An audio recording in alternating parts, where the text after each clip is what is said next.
This program is brought to you by Hungry Jack's and Bunnings Trade.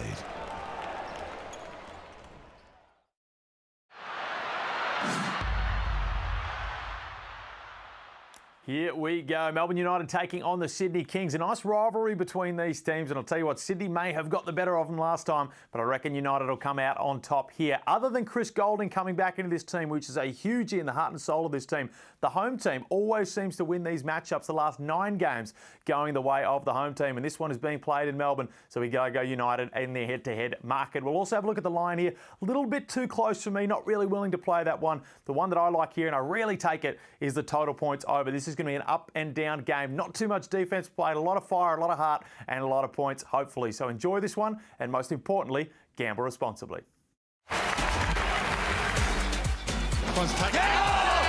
Beautiful to watch. William McDowell White. Cleveland looks ahead. Oh, wow. How about that from the bag of tricks? Recall the shot clock at 4, the spin and the finish. Great take. The big jam, big statement. Finn Delaney time. Adams. Got it! Oh my. There's nobody else on the court that can guard him. Besson, little mismatch. He danced on him, broke his ankles and dropped it. The big moment man on cue. Hannah's late in the clock. Puts the exclamation mark on it. The biggest comeback win of the NBL22 season so far. 19 points down. Cotton. Foul. You just can't keep a good man down. Goodness. The finish to beat all finishes. The basketball gods are messing with us. A double overtime game. Flick back. Oh, wow. 3 in a row from that spot from Vic Law. Franks. Oh, wow. Oh, my goodness. Brisbane win a double overtime all-time NBL classic. Philip Reith having none of that. Froling says good night, and Angus Glover has been agitating the Hawks all afternoon. It's boiling over late at Kudos Bank Arena.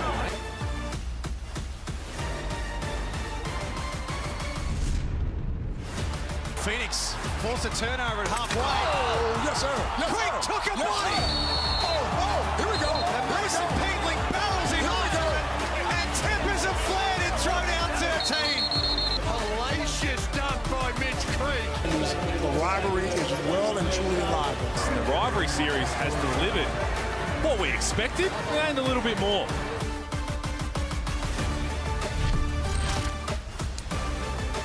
Round 2 was one for the ages. It's made news all around the world, but we didn't have to wait too long to get things going for round 3, and we didn't have to look too far to find another rivalry, because Melbourne and Sydney do battle, and we know when these two teams get together, the sparks will fly. Hello and welcome to Thursday night basketball in the Hungry Jacks NBL. Jack Heverin joined by Liam Santamaria and the GOAT Andrew Gaze. And Drewy, it's a big night for Melbourne United and one of the league's very best. Yes, he's a superstar. He shoots the ball, and that's what they desperately need. It's not just the points that he can offer for Melbourne United, which are much needed, but it's the way in which he can spread the floor. So they'd be delighted to have Chris Goulding, CG43, back in the lineup. Here's their DoorDash starting 5. Get 50% off Hungry Jacks on orders over $30. See the app for T's and C's. Yeah, 3 changes to the starting lineup for United from the throwdown last week. Dellavedova, Agata and Goulding on the perimeter. Barlow in place of Mason Peatling, and Joe Luala-Chul off that 7-block shot game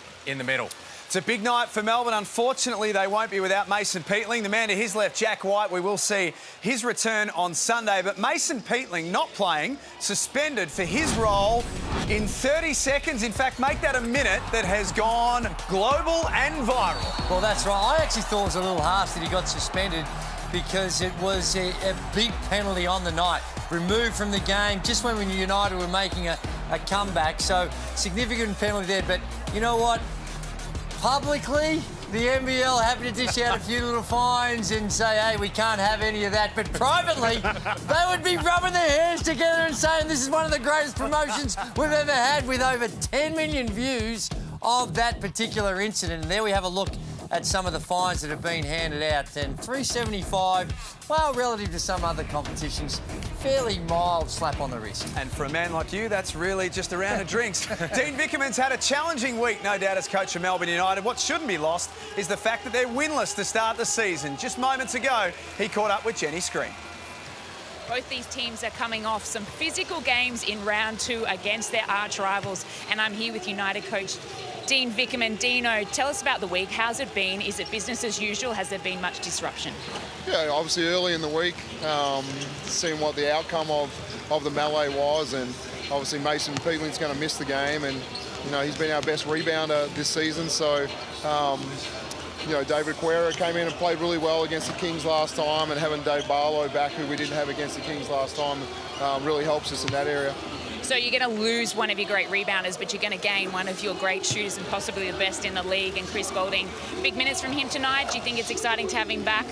Yeah, he's not going to be a 35-minute guy tonight. We've got to make sure we ease him back in a little bit, but the preparation that he's done, he's ready to go. His leadership, his shooting, his execution on the floor is greatly needed right now, and we look forward for a big one for him. Let's have a good one tonight. Thank you. Melbourne coach Dean Vickerman. There's the DoorDash starting 5 for the Sydney Kings. RJ Hunter has come up. His game time decision from knee soreness. And look at number 3 on the bench. Dejan Vasiljevic making his long-awaited return from Achilles injury. Meeting number 35 between these two teams. Melbourne have won 23 of the 35, but Sydney have won 8 of their last 11 games against Melbourne. But how's that for a dream start? A bucket in 4 seconds. Well, you don't see that very often. Right off the opening tip, no one protecting the basket. Caleb Agata strolls in for 2. That might set some sort of record for the quickest basket in NBL22. Hunter, first look from the elbow. That's long. Rebound by Xavier Cooks, who's had an outstanding start to this season. Hunter happy to try his luck a second time. And this time Melbourne come up with it. Agata, who looked much more aggressive in the second half last week, and he's got all 4 for Melbourne so far. Well, this is what Leonard Copeland was talking about last week, how he thought it would be better off starting him, even if he plays the same types of minutes, but just the psychologically being a starter, getting out there early, being part of the action has done him the world of good here this evening. Bruce from the corner. That's also off target. Agata 16 points and 5 rebounds in their loss to Southeast Melbourne last week. 11 points in the round 1 loss to the Kings. Barlow, not a man you should leave open. Not that time, though. There's Caleb Agata. Again, having an involvement at the offensive end of the floor. Barlow swings back to him. Rebound by Jarrell Martin. He wants to push it from one end to the other. And the layup doesn't go. 4-0 to start with. 90 seconds played at John Cain Arena. Dellavedova for 3. Got it. That's big for Melbourne United. If Dellavedova's knocking it down from long range, that's big for him. Coming off a really good game in the throwdown. Now, he didn't have his all-time greatest moment with Mitch Creek bearing down, but hugely influential, as is Joe Luala-Chul right now defensively. A franchise record 7 blocks last Sunday. Here's Barlow. Look at Melbourne go. 10-0 start. Couldn't be a better start for Melbourne United. They clearly have some concerns about an 0-2 start, but this has been impressive. Offensively, I love the tempo they're playing at. Clearly recognisable that they want to get up and down, prepared to take the early basket. And down the other end of the floor, the old 5-out system that Sydney are using really hasn't produced it. Well, it produced no results with 0 points, but RJ Hunter, a couple of quick early shots trying to get involved. Kings have had to burn an early timeout. Here's coach Chase Buford. We got to pick up our intensity again. It's a away game. We got to bring our own juice tonight. Let's go. Here we go, right here. We're right. We're fine. We're fucking fine. RJ, you're in the corner. Gus right here. SB, X, Rel. SB, we're going that dribble to a rugby to a drop. SB, take it to X. XB, X, take it to Terrell. As that happens, Gus, go get RJ. RJ, you come. You set the drop screen for X. X, we're looking live for Rel right there. Rel, you come up to D'Angelo. You're looking that. Hey, you don't have it, RJ's coming to you. Let's pick up the defense, fellas. Defense on 3. They've got some work to do, Sydney. Melbourne in the 2 games so far, as we take a look at their fast start. That was in the opening 5 seconds. they've been down 21 and 18 in their 2 games so far. Tonight, they've decided, no, we'll be the ones doing the front running. Well, that's right. And to their credit, they've been able to find ways to get right back into both those games and put themselves into winning positions. But whenever you're giving that type of head start, it is you've got to spend a lot of energy to get back into it. So I know it would have been a focus for Dean Vickerman is their first quarters in particular, and how in which they got to try and set the tone a little bit earlier. What is Sydney looking for, Liam? Jarrell Martin turned down a wide open look, and the turnover results. Golding into the game, threw it up there for Agata. And calls off the chase. Gets the ball back, wants to work baseline on Bruce. And Barlow. That'll be a foul on Angus Glover. White 5! Oh! They nearly missed Chris Golding, Melbourne United. He's been struggling a little bit from the field and shooting sub 40% from the field and only 32% from three-point territory. But Chris Golding makes a massive difference to this team's offensive structure. And here he is, he's fouled. And do not underestimate the beauty in that pass from Matthew Dellavedova. He had to thread the needle, and that's just about 2 guys that have spent some time together with the Australian team, knowing each other from those experiences. A little back screen, and it's not just about the delivery. He had to thread the needle past. If you have a look at it, see how you got to thread the needle? Now, Cooks is in that position where if he's a little higher, he can get an arm in that lane. But he's playing in that drops position, trying to help out on those screens. And normally you're looking to throw that ball over the top. But on that occasion, a direct pass, beautiful by Matthew Dellavedova. Chris Golding tonight becomes the first man to play 100 games at John Cain Arena. There's been some very good ones along the way, including his 50-piece in 2014. Well, that was spectacular. And, of course, a couple of championship wins on that floor for this man. And all NBL second team last year, 16 points per game. So they're a very different team, especially at the offensive end with him in the lineup. In their first 2 games, they've led by 6 and 3. That's been their biggest leads. They lead by 12. And Sydney are yet to find the bottom of the net. Hunter. Melbourne have dialed up their pressure defensively to start this one. Glover with the shot clock at 5. Trying to search for a way through. Had to defer. Bruce at the top of the key with 1 on the shot clock. It doesn't go either. It's just outstanding defensive pressure. Now, not a lot of motion. They're playing 5 out. And when you're in a 5-out situation, you need to find a little bit more penetration and kick. They're working just on the 3-point line right now, the Sydney Kings. Golding looking for a foul. Nothing happened. Got a hit. Sean Bruce said get on with it. Agata did. Oh, my. 15-0. He's in an aggressive mindset. Caleb Agata, the layup off the opening tip, and he's been up and about since then. He has 7 points on 3 of 4 shooting. Now you see this, it's all spread. And it's a common, you see this in every single NBA game, you see, but you've got to combine that with some penetration. Penetration so the defense collapses, then kick out. Those 3 balls become a whole lot easier. Luala Chul getting busy. And at the other end, play some sort of defense. And now they burn a second timeout. Chase Buford is searching for answers. Melbourne have turned up to play at John Cain Arena. Well, they just cannot get off the mark, the Kings. They've had some good looks that haven't gone down. That last one, it was on 1 second to go on the shot clock, granted, but Sean Bruce, an open look there from 3, but they just need to go to something solid, get to the free throw line, get off the mark. We're all right? We got to start digging now, though. Their pressure is just throwing us all out of whack. It's fake. Don't believe it. Just beat your man. They want to be pressured all over the floor. Beat your guy. Gus, you have one. Go fucking finish that set. All right? We just got to take a little pride in embracing the pressure. Beat your man and go make plays. Right here, I want to run the horns down. Waller, you got it. Hit either one. Whatever side you hit, we're going to play weak. So if you hit there, we'll go play here. You hit there, we'll go play with, hit rail, go play with SB. Horns down weak. Let's beat their pressure. Let's turn up the defense. Come on.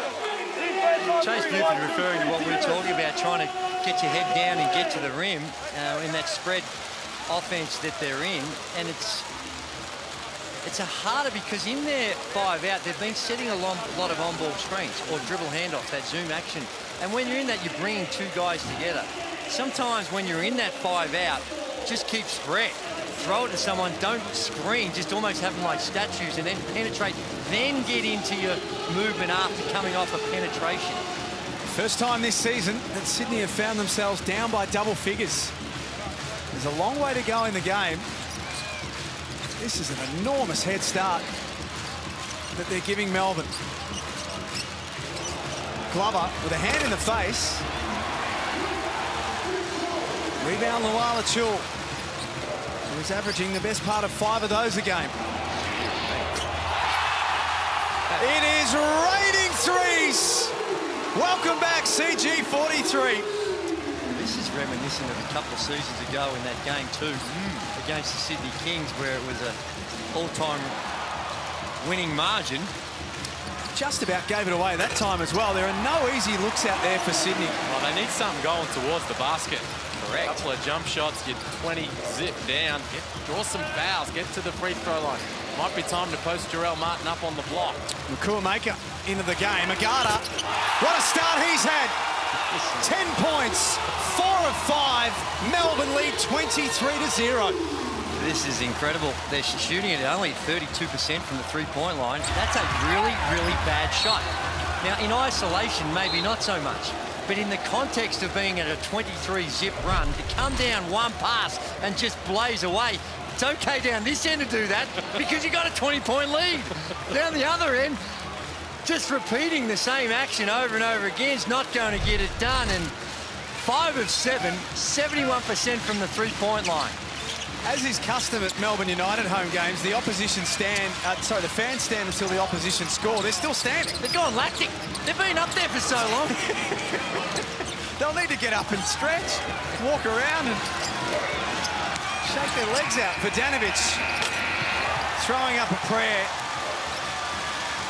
It's not happening for the Kings right now. But it is all happening for Melbourne. Even the big man stepping out, knocking him down. It's tongues out sort of stuff from Joe Luala-Chul. It's infectious. When you see a few go down and you can bank on your defense like this, you get a freedom on the offensive end, and you know that down the other end you can lock them down. It's almost you're shooting it at no pressure whatsoever. That's another really, really poor shot. So the Kings are 0 for 12 from the field right now. 8 of those attempts have been from long range. A couple of others long twos as well. Nothing at the rim. When they just desperately need to get off the mark, drop it into the block. Jarrell Martin, get to home base, get something good. And it's not like Chase Buford isn't aware of it. You heard him the last time out. He's saying, hey, just calm down. When they're pressuring like this, if they're extending it up in the lanes, then that ISO to be able to get to the rim should be a little easier. Flop warning on Angus Glover from that last action too. Marnie Swakala-Bullock comes in. Oh my. And just, what's the old saying about definition of insanity? Doing the same thing over and over again, expecting a different result. It's not working. Here's Golding. Not that time. 0 from 13 from the field, Sydney. Glover putting his head down. Kicks it out to Swakala-Bullock. 0 from 14. And 0 of 10. So they had 14 field goal attempts, 10 of them now from the three-point line. I'd say that's a pattern that's emerging. They are determined to prove everyone wrong from the three-point line. Melbourne turn it over that time. Their first blemish of the night. 3 minutes to play, and Sydney are still yet to score. Bales got to the basket, and finally, they break through. Well, geez. They desperately needed that. Understatement of the century. Bales finally something towards the rim. Nice pass, Dellavedova for Illy. Gee whiz, Statman, get your pencil out, get your computer out, because we could be seeing some records tumbling here this evening. Nice pass pass. Bales enables Maker. They need a lot more of that. Well, it's a nice little impact here from Bawali Bales. Geez, it was a really inexperienced group on the floor those last couple of minutes there. Bales and Maker, the next star. Bales, the rookie. Swakala, Bullock, Glover and Vodanovic. Now Xavier Cooks comes back out on the floor. Of course, this Kings team missing some really key components. Jalen Adams, of course, their star import point guard, not playing. Jordan Hunter, of course, still making his way back to full health. But my goodness, what a disastrous start for the purple and gold. Kings are taking social distancing a little too seriously, I think, on the scoreboard. 29-4. Chase Buford has already used 2 timeouts. He's already laid it out for his men, but they're not executing. Illy driving, threw it up for Porty. He landed on his feet. Now he's in a low block with the shot clock at 5. Gets to his left hand, takes the bump and scores. I just love the pace at which Melbourne are playing, both in the transition, so their offensive transition, everyone's running the floor, they're going down in waves, but the passing and cutting in the half court, getting it through some hands, and a lot of that is because of the Sydney defence. They are not contesting anything. They are very reactive and just trying to play catch-up. If you're trying to stop that ball from humming from side to side and moving around, you've got to get a hand in the lane at some stage. Part of the NBL's Next Star program this season, Ariel Hook-Porty fouled out against the Phoenix last Sunday. Found it going a little tough.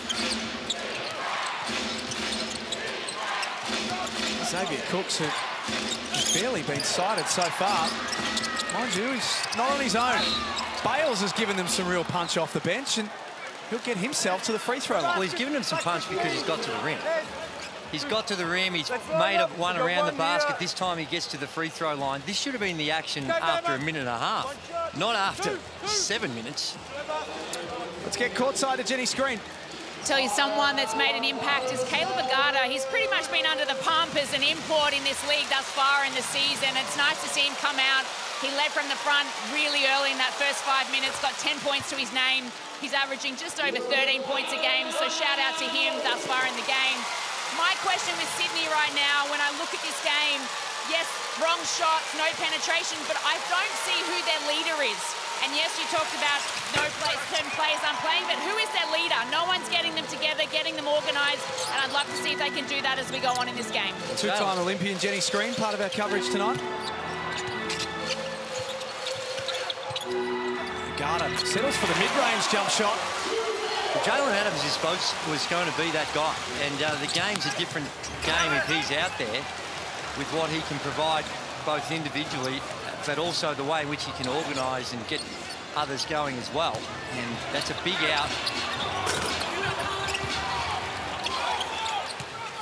No good from Hook-Porty. That pass was dangerous by Vodanovic. Shea Illy thought that Sydney might have touched it last. It's a Kings ball. I think it also shows how any time you're not on your game, what was it 2 weeks ago these teams met with the Sydney Kings coming away with a 79-74 win. And this looks like boys against men right now. Nice D there from David Aquera of Melbourne United. Went straight up.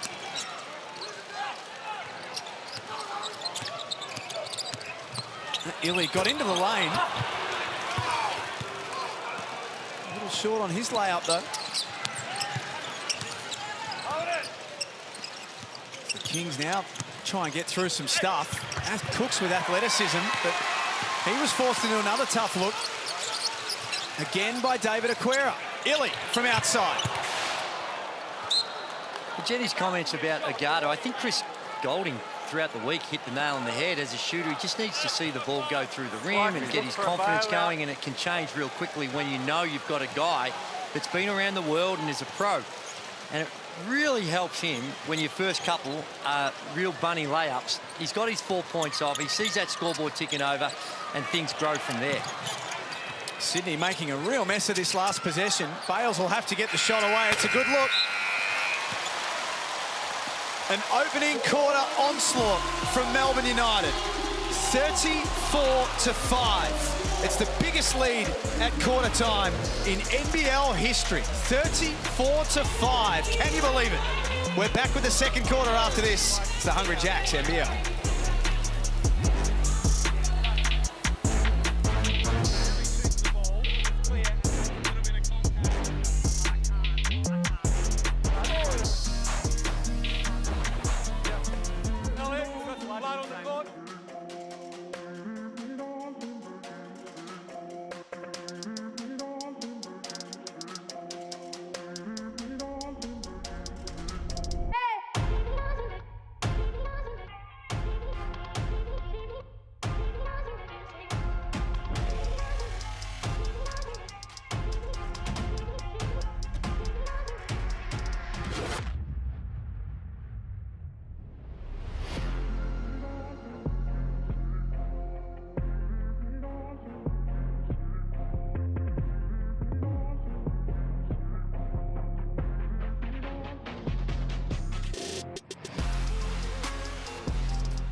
An extraordinary open quarter at John Cain Arena. 34-5, the biggest quarter time lead in NBL history.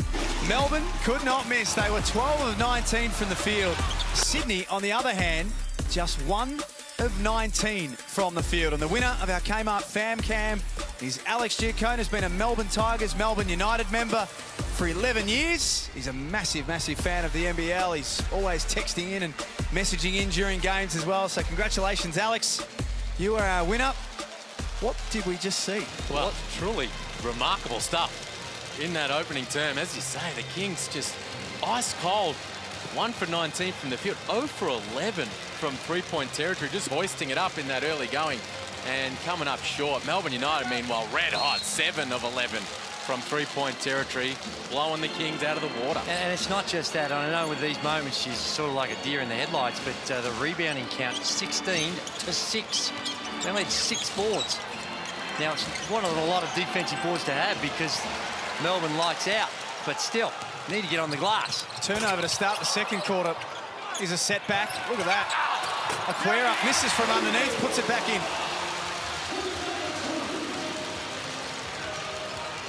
What do they do here, Sydney, Liam? Like, this is ground zero sort of stuff. What do they do to try and get on the scoreboard? Well, they have all kinds of trouble in the half court. This is a tough defensive unit Melbourne United have put together this year, and especially when you got Dellavedova and Shayili on the floor together. It's another turnover. Results right there. So it all starts at the defensive end for the Kings. They want to play up tempo, but you can't do that when you're taking the ball out of the net. Got to get stops, as Drewy says, defensive boards, and then get out in transition.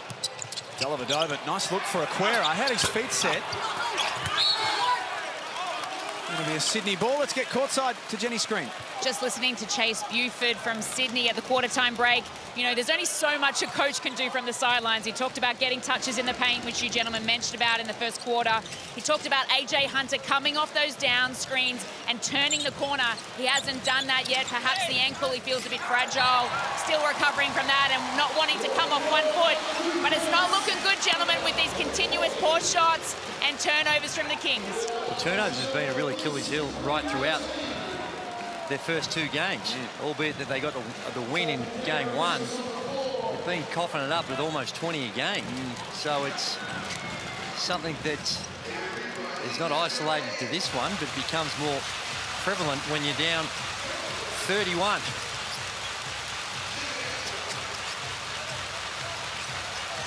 Dellavedova threw one out for Newley, who kept it in, and Dellavedova stole it away. His runner didn't go. Xavier Cook's trying to take the ball from one end of the floor to the other. That's a nice finish. Well, this is what we're talking about with the Kings. That's how they want to play. Cooks and Martin, these guys ripping it off the defensive glass and pushing it up the floor. And you can only do that if you're getting stopped. So RJ Hunter there, reaching in, picking up another foul, 2 fouls. He's going to take a seat. Hey, quick one, go right back, right drive. Kings without one of their imports, Jalen Adams, tonight with an ankle injury. A bit of uncertainty around that ankle injury at the moment, too. Yeah, they mentioned their last release. He's going to be out a couple more weeks, which is a big loss for them. Delhi draws the foul on Sean Bruce. He's going to go to the stripe. And one guy we haven't seen yet, 2 minutes into this second quarter, is Dejan Vasiljevic. Yeah. 15 points a game last year, and there's the stretch. Oh, my goodness. Yeah. I don't think I've ever seen a shot chart like that with so much red and so much green down the other end. It's very exaggerated, and the disappointing thing for the Sydney Kings is that when there is so much red, you would like the red to at least be coming more closer to the rim, rather than just blazing away from the perimeter. Get yourself going, and this is where sometimes motion for the sake of motion can be good. So you go back to other teams in the past, like a Perth Wildcats. Well, they'd be just running 3 sides of flex, boom, boom, boom, just to take the wind out of the ball. And Sydney, haven't seen that just action for the sake of action to slow the tempo down like Liam was talking about. They've just continued to blaze away, and more turnovers. Offensive foul that time on the Coolmaker. The week that Melbourne have had, Liam, and you've covered all of the fallout from throwdown 13. Will it have been a bit of a relief for them to just get out on the floor tonight and go back to what they know and play basketball? Oh, I think so, but they would have been doing that as well during the week on the practice floor, well and truly moving on from all of that. And you would suggest that there might be something about all of that that brings the group together as well. Yeah. Mason Peatling flew the flag, and they come together as a group. As a result, they drop the game, but maybe in the long run they will look back at that as something of a point they can look at to say, well, it really sparked something for our group. It is a sign of a good team that can respond like we see Melbourne United right now. And Matty Dellavedova, who hasn't had a great time of it from the field. I thought he had an outstanding game last week, but only shooting it at 34% before tonight, and 1 of 9 from the three-point line, has already knocked down a couple. Good play there by Sydney. It's easy 2 for Jarrell Martin.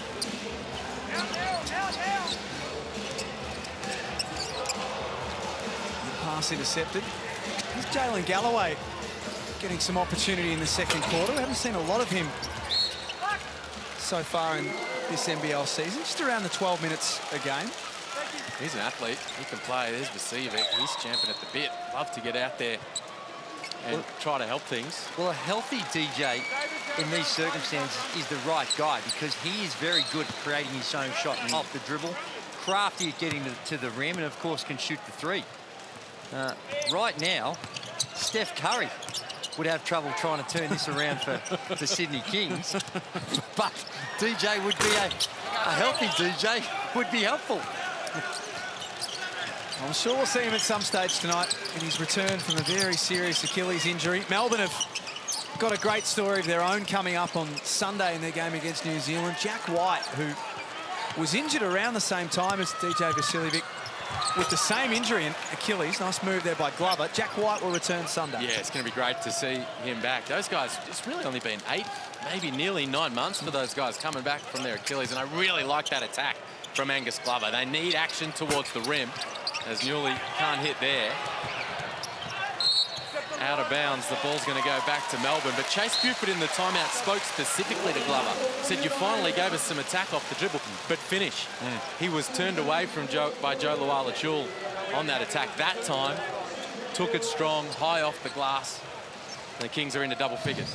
And, you know, it's, I don't know whether ironic is the right word, probably not, but right now, Sydney Kings would love to have a guy like Brad Ewing that can get downhill, that can get to the rim, has that experience to deal with these types of circumstances.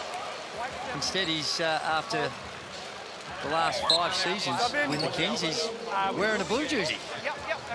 Sean Bruce picking up his second foul, so he'll sit down as well.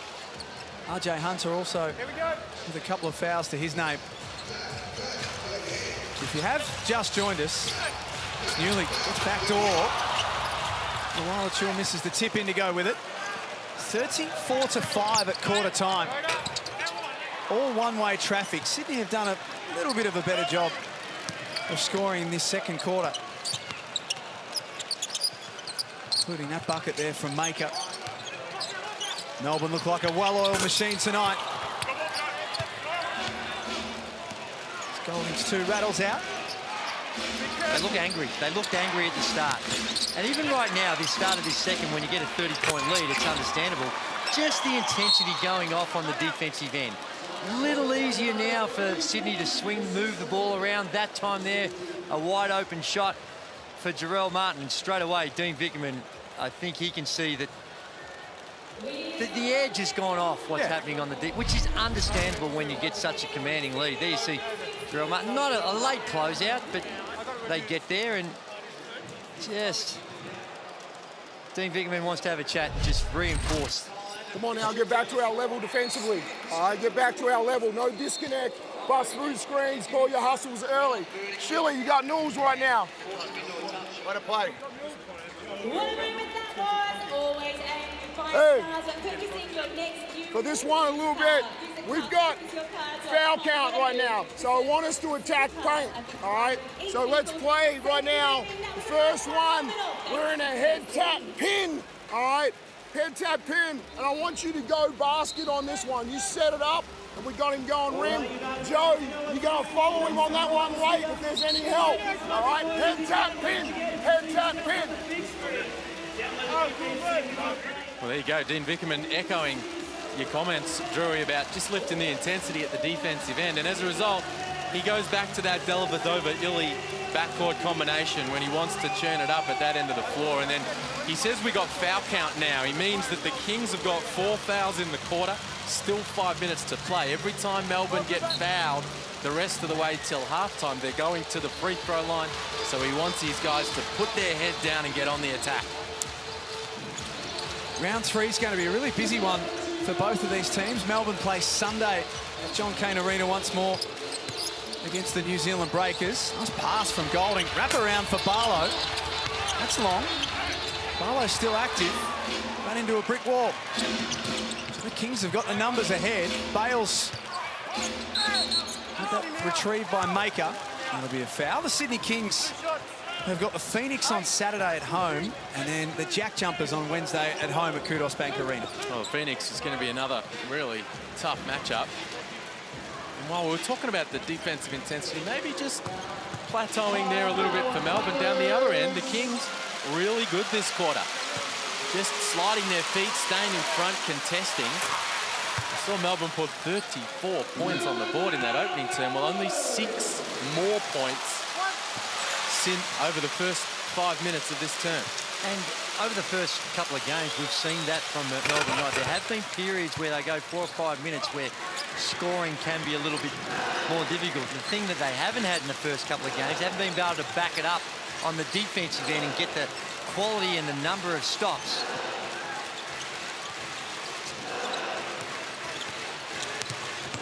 Dellavedova guarded by the long arms of Galloway. There's an open man.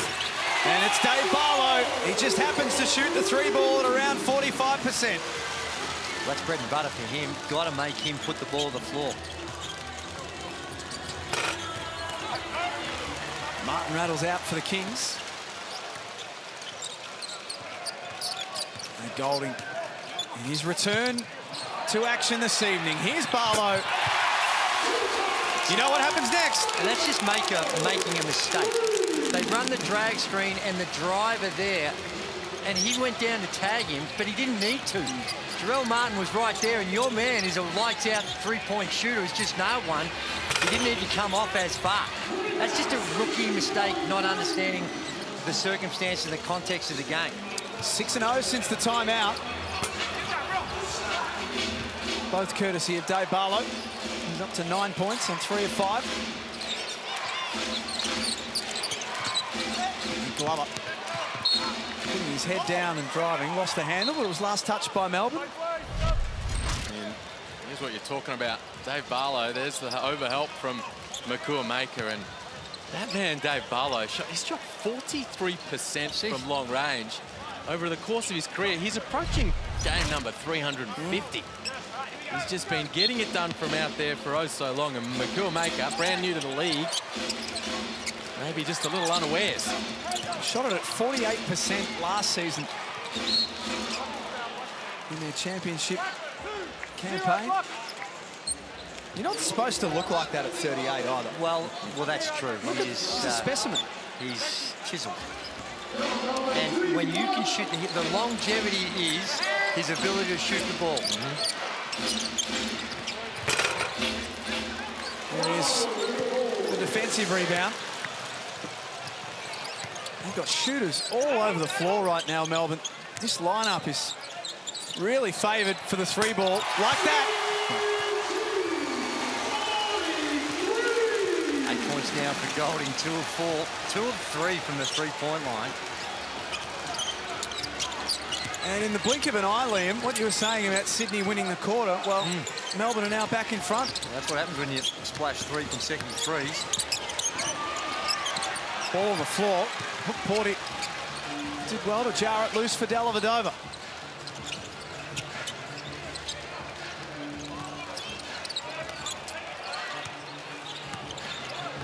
Left-hander wants to get in on Cook. Spun the other way.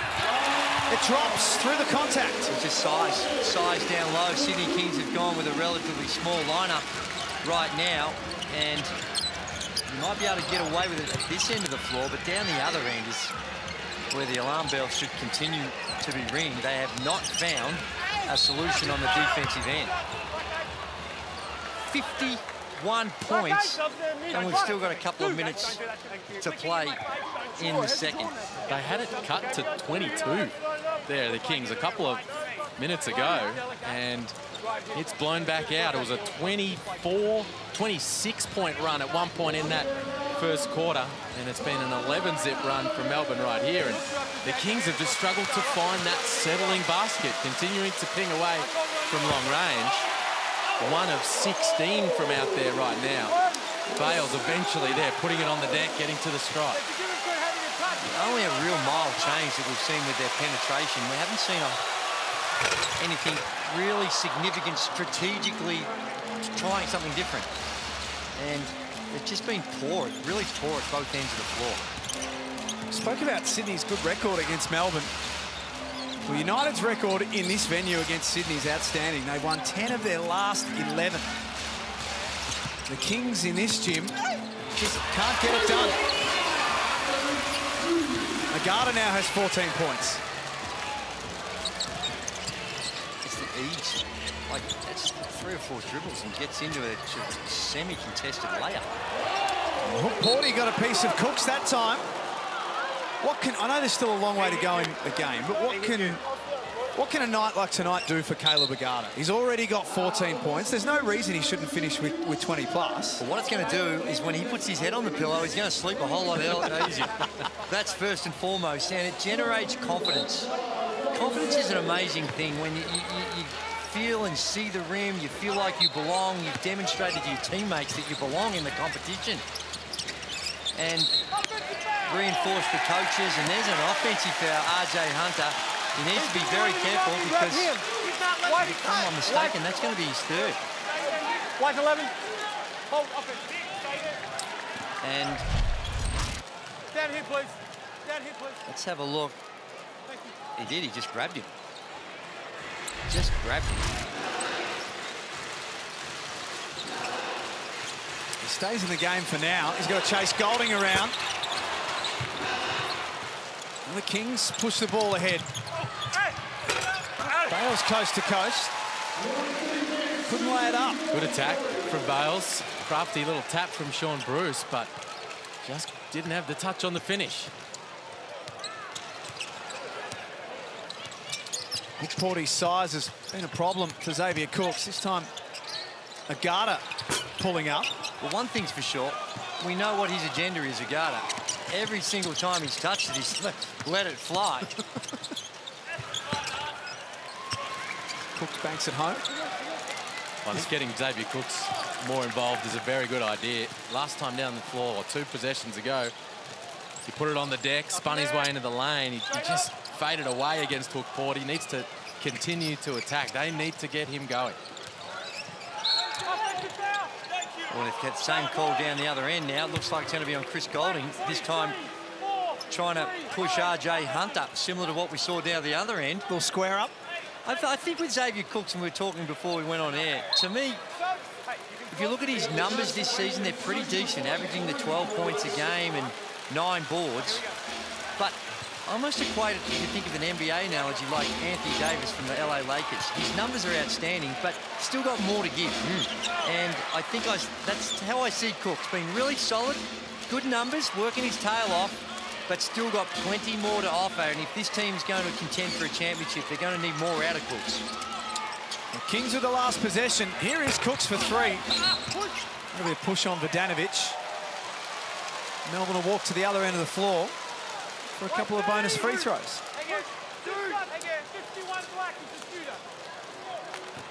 When we talk about Caleb Agata, game-leading scorer right now, 14 points as we approach half-time. I feel like it started last week in the throwdown, where there was a point of time in that game where they just really needed somebody to step up offensively. Delhi was inspirational in and around that moment in all facets of the game, but Agata as well just got himself going a little bit. 16 points in that game, started to see it go through the hoop a little bit, and then some couple of layups right off the top tonight has put him in a good place. So the Kings will finish the half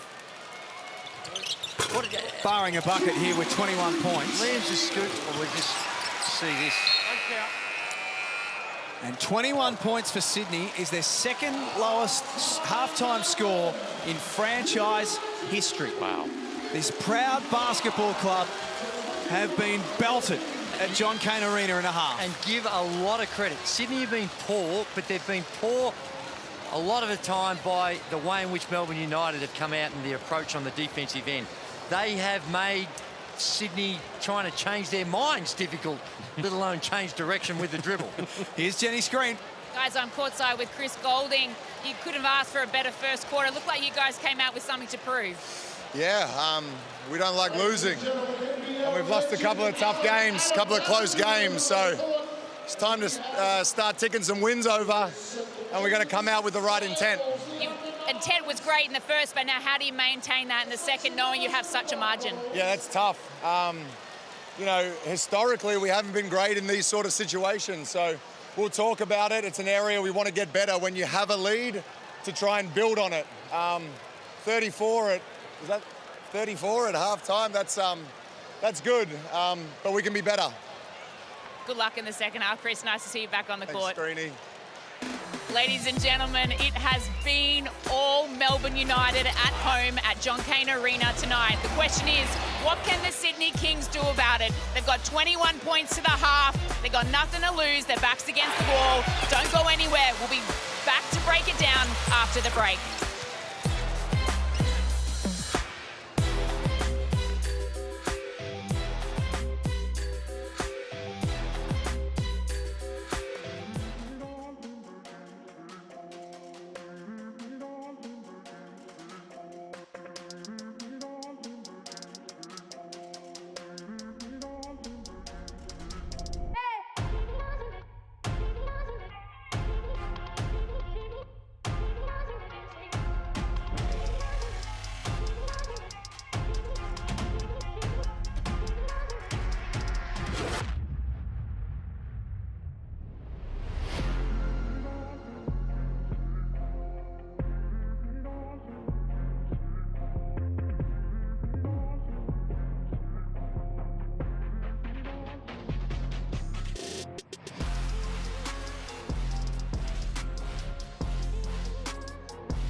You're watching the Hungry Jacks NBL. It's half-time between Melbourne United and the Sydney Kings. All the records are tumbling, but unfortunately for the Kings, it's for all the wrong reasons. They have 21 points on the board at half-time, which is their second lowest score in 978 Hungry Jacks NBL games. And it's the biggest half-time lead since the league switched to 40-minute games in 2009 by any team. Well, after that first quarter, it was somewhat surprising to see them get to 21, only 5 in the first quarter, and they did not look like they had a plan on the offensive end.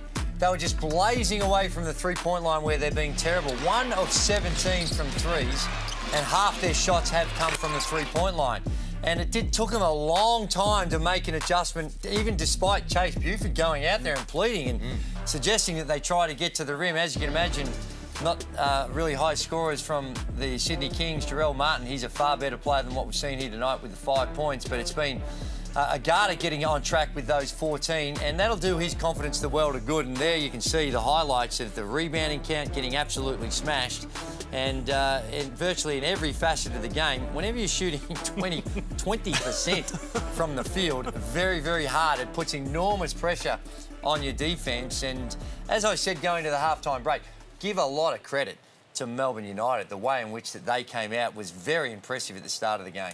Well, Jenny Screen's got the best view out of everyone. She's courtside at John Cain Arena. Jen, it's been a blitz. It's been amazing so far. It's been interesting. I can tell you who worked really hard in that first 7 minutes of the game was the crowd. They were on their feet for the first 7 minutes. But, you know, Sydney, they were a little bit lacklustre, as you've talked about. We've spent enough time on they didn't have any penetration. They spent a lot of time outside the three-point line, shooting the long three. But let's focus on Melbourne's defence. They pushed them out a lot of their structure in the pin downs, on the off-ball screens. And so it's credit to Melbourne United just as much as we think Sydney isn't great at the moment. Jen, of course, the head of the snake defensively for Melbourne United is Matthew Dellavedova. What have you made of Delly's impact so far? Well, I think he's been sensational. He's been a two-way player. It was always interesting coming into this season what he was going to do in this league. And I think in the first 3 rounds at the start of this quarter, he's been sensational. Not only in the offensive end, he's knocking down that three finally. We've been a bit harsh on him from deep, but he's creating for his teammates. But then on the defensive end, he's the barometer for this team. He is the head, like you said, of that snake, and he leads from the front, and that energy is infectious on the defensive end. You can see that it's flowing through to the rest of his teammates. Jenny, thank you very much. You just enjoy things at John Cain Arena because Melbourne are putting buckets on the board. Jenny Screen courtside for us, the 2-time Olympian at John Cain Arena. So, from a Melbourne perspective here, obviously the scorecard looks really, really good for them so far. They can take so many positives out of tonight. Is Caleb Agata and his form to halftime arguably their biggest positive of the night?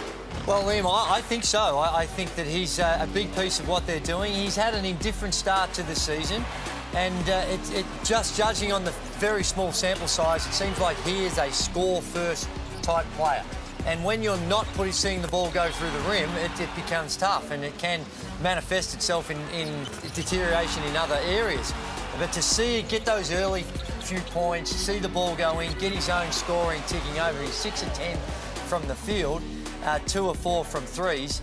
And I think he's still, even though they are very, very good numbers, still trying to find his way in regards to understanding that he's going to have to develop other areas of the game. It's not just about the scoring for him for this Melbourne United team to function at its best. It's a long season, Liam, in the Hungry Jacks NBL, but 0 and 3 is not where you want to be, particularly when you're the defending champions. How much of a factor, and you talk about them taking things personally, how much of a factor would it have been for them tonight to start so well? Obviously, they're a long way ahead, but to start this game positively. Oh, massive. Yeah, you heard Chris Golding talking about it. They had a real motivation to come in and get off to a good start. And part of that is the fact that they've been getting off to such slow starts in those first 2 games and those losses. But you're right, 0-3. You saw it with Adelaide down in Tasmania. They clawed their way to that win, but they were so determined to snap that early losing streak and get on the board. And Melbourne, you've seen that well and truly on display in this first half. United fans, you could be set for a very, very big night because they have 55 on the board at the main break. The lead is 34. The second half from John Cain Arena is coming up next in the Hungry Jacks NBL.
Great to have your company in the Hungry Jacks NBL. It's half-time at John Cain Arena. Melbourne leading in a big way, 55-21 over the Sydney Kings. It's the second time that these two teams have met so far this season.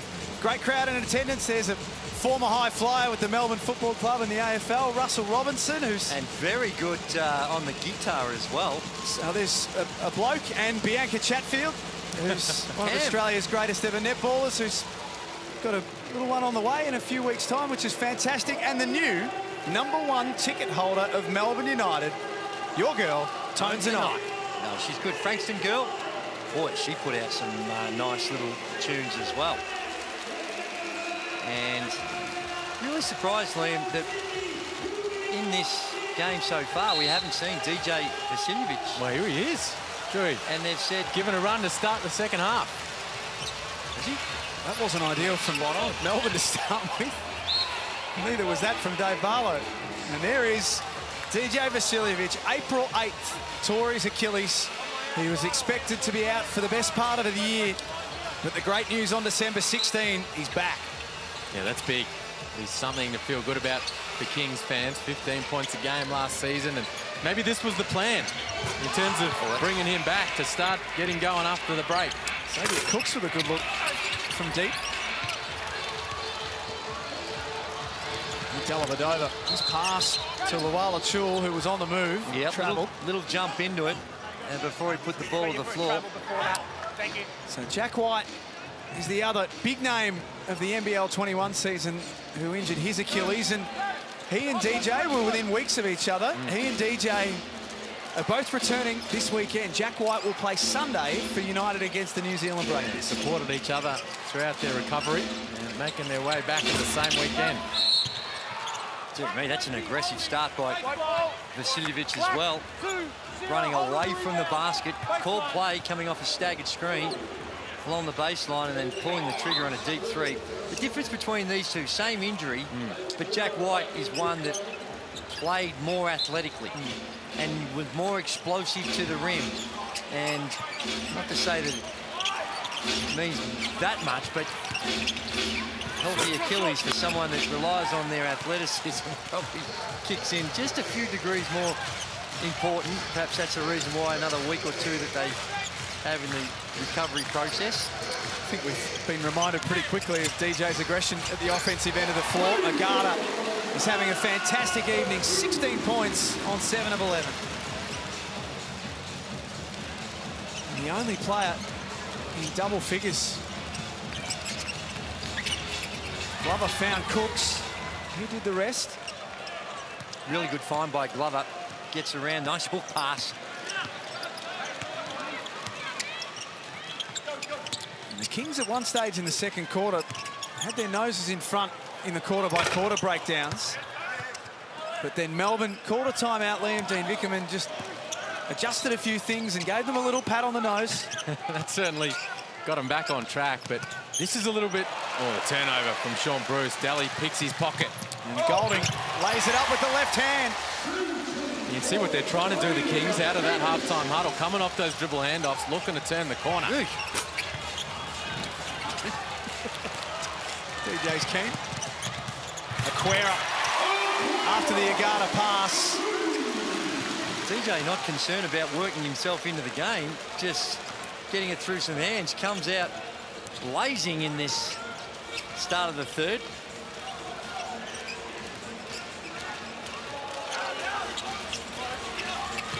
Sean Bruce in front of the Melbourne bench. Offensive rebound, Cooks. Back out to the top of the key, Angus Glover. Short as well. That's 1 of 23.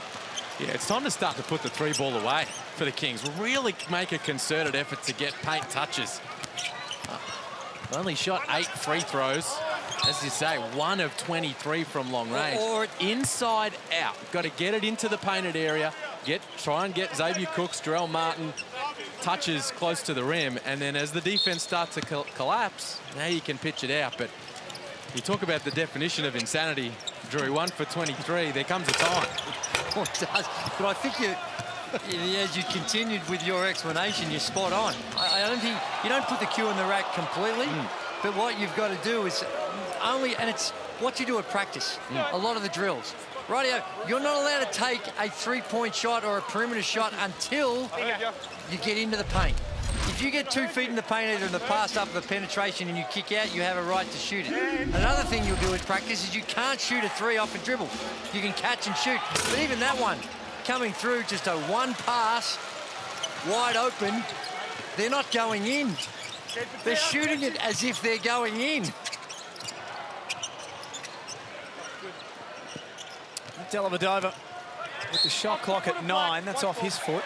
Hey, Liam, just before half-time, I wanted to touch base because after an 0-2 start, and in fact, only one team in the history of the NBL has come back and won a championship from an 0-3 start, and that was the Perth Wildcats in 2000. Yep. So even after only an 0-2 start, you get to hear the rumours pounding around, and one of the rumours circulating that perhaps there may be an SOS to Scotty Hobson. Now, you've got your ear on the ground, and you know all the goings-on. Is that just scuttlebutt, or is there any substance to it? Oh, that certainly is, yeah, what's bubbling around. I wrote a little while ago, that's the kind of guy I think would work well in this lineup. An athletic wing, Agata, strong board. Doesn't get the finish. The ball's going to go the other way. A foul on the offensive rebounding contest. A guy who can create off the dribble a little bit. Now, certainly Caleb Agata has stepped up tonight, and as we mentioned in that game against the Phoenix, Scotty Hobson is over there back in the G League right now with the Oklahoma City Blue. They certainly have his number. Yes, they do. To get in touch. Geez, wouldn't it be great to see him back in the league? That's one name being spoken about as a potential return to the NBL. Liam, again, you have your ear to the ground on these sort of things, as Gazy said. Bruce on the drive, he's short. Good attack from Sean Bruce. That's exactly what they need, the Kings. What about Thon Maker? He's certainly on the market, isn't he? He's been released from his mutual release from his contract in Israel. Just wasn't working out there for either him Poor numbers. or the team. No. Really poor numbers he was putting up, and perhaps playing opportunity and fitting into that type of system in Israel clearly wasn't working for him. And he's another one that, if you look at his skill sets, it would be delightful to have him in the NBL. Could we see him? I think so, yeah. I think there's a good chance, you know. He's not going direct back to the NBA right now, is he? So you'd imagine he'd be open to taking those calls. My goodness, what a night Caleb Agata's having. That's now 19. I can't recall when he's ever touched it. Has he passed it? Not been registered for a couple of assists. 8 of 14, any wonder you don't mind a guy when he's 8 of 14 letting him fly, but I think ultimately with this lineup, you've just got to find that balance between calling your own number and making sure that everyone gets a reasonable level of supply. Okay, here we go. So you're up 40 and you're having a night. And he's got his though. He's got his. Just always like to see a player's intent and the statement they're trying to make, and even in those early losses, clearly Agata is very determined to get his shots up. It's interesting, during the week, a couple of days ago on Melbourne radio, they interviewed Reece Carter, the assistant coach of Melbourne, yesterday in fact, and there was a grab right at the end of that interview I thought was really interesting. He said, we lost to Sydney in round 1. Golding enables Aquera. He's got athleticism. Still fighting on the offensive blast. He's taking on 5. Good hustle from the youngster.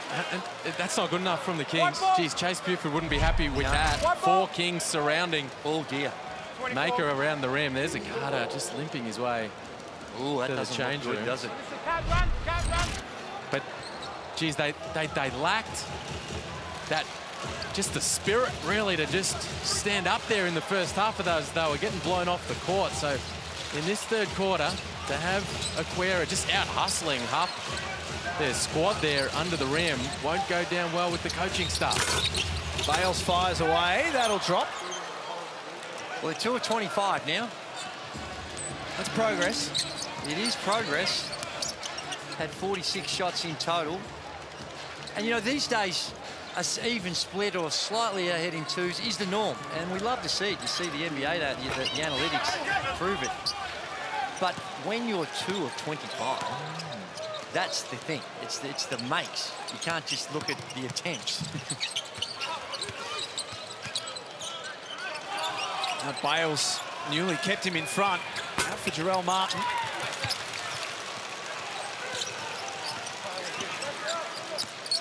Melbourne leads 64 to 28. Newly to inflict further damage against his former team. Big rebound, Hook Porty. Let's get courtside to Jenny Screen. As we just saw recently, Agata stepping off the court, getting some treatment by the physio. Nothing untoward, a little bit of a corky to the backside, shall we say, but getting a well-earned rest on the bench now with his 19 points for the night. Let's hope we see him again in the fourth quarter. Plus, they've got New Zealand. Thank you, Jen. They've got New Zealand on Sunday. It's an important weekend for Melbourne. There's Zach Triplett checking in for his first minutes, one of Melbourne's development players. Aquera for 3. That's long. And Illy finds a pretty comfortable path to the basket. He couldn't finish off. And Newley with his feet set. His first bucket of the night. And just outstanding three-point shooting down the other end, 12 of 25. And good find by Zach Triplett as well. Knew before the ball even came, knew that he had Newley wide open on the wing. Quick touch pass gives Brad Newley a wide open look.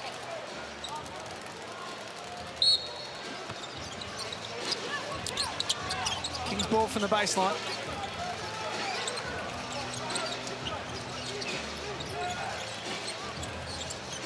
And Bales under all sorts of pressure from Shea Illy. Managed to force him into a foul. And 51. Get to the free throw line, the youngster from Redfern. He's handled it well. Bales. Shea Illy crawling right up into his stuff. There's the Kings coaching staff trying to find some solutions and just kept him on his back. Then a little, turned the Jets on, a little injection of speed. A lot of contact involved, but he got himself to the stripe. And this was always going to be one of the issues for the Kings coming into this game with no Jalen Adams was this terrorising Melbourne backcourt defensively.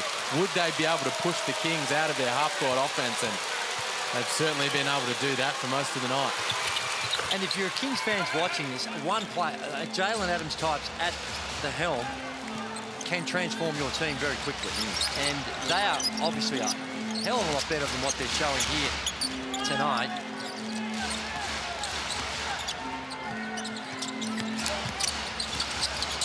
Newley's pass was fumbled by Aquera. Couldn't make the tip in either. So how much of that, you make her out of control, that's out of bounds. How much of this, you can talk X's and O's and whatever in execution, how much of this, though, is intent versus intent? One team's intent versus another's. Well, I think at the start of the game, they really set the tone, Melbourne United, with what they did on the defensive end and just completely pushed Sydney out of everything they were trying to do in the half court. And we heard that. Chase, you could recognise that. It's not something that you need to be a basketball savant to understand what was going on. And they just didn't have the counter for it. And they just kept repeating the same errors. And it just, when you dig yourself a hole against a team like this on the road, it's very hard to get out of. And it's just continue to get worse, Lee. Fumble from Maker. Porty following up. Ariel Hook Porty smashes it down. Under a throwdown in transition from the German. And he's back down the other end to contest that shot. So good hustle in the D-trans. Cop one in the head. And this is what the NBA people like so much about him. He did. That should have been an N1. Cop one in the face. is the athleticism, his ability to get up and down the floor. He is raw. He's got a lot to learn about the game, but just that athleticism at his size, to be so nimble getting up and down the floor, that's the excitement and why he's attracting so much attention as a future NBA prospect. Well, they've had everything else tonight, Melbourne fans. They'd love some burgers here. Just a little treat on the way home tonight. Not that time, though, from Xavier Cooks. Well, he's a reasonable chance to give him up. No, he's a good chance. Cooks came in 8 for 14 from the stripe on the season. And with how much they want Xavier Cooks to attack this season off the dribble, he needs to increase that clip as Ellie gets right to the rim. Now 40-point lead for Melbourne. Bogdanovic had the size advantage over Illy and made the most of it. And that's really good recognition. And they force a switch. They go down low, and really good offense to recognise that, and good play by Bogdanovic to make the most of it. What can they get out of the rest of this game, Sydney, for the minute left here and then the final quarter? I think just getting back to how they need to play. Getting down and dirty defensively, that'll help Cooks' confidence from long range. But you're right, they've got a big week. They've got to cut, another game in a couple of days, and they're back up on deck right before Christmas. So just need to re-establish who they are, especially at the defensive end, and try to get back to controlling the tempo out in transition a little bit. Different set of circumstances and a lot more at stake. But remember a couple of seasons ago, as Maker from car park tries to spray one up. But remember a couple of years ago, I forget the final margin, it might have been 50 or 60, yeah, 55 points. And they come back 2 days later or whatever and get the win, such as the parity that exists in this competition. Walachul has 7 points. Tomorrow night, it'll be Illawarra and New Zealand up first, and then straight after that, we head to the jungle for Chapter 2. There's Perth versus Brisbane. As we kickstart round 3 in the Hungry Jacks NBL. Illy from halfway. It's Melbourne in front. They've been in front all night. They've been controlling the game all night. And they're going to record their first win of the NBL22 season. 73-36 is their lead at three-quarter time in the Hungry Jacks NBL.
Great to have your company for the first game of round 3 in the Hungry Jacks NBL. John Cain Arena, the venue.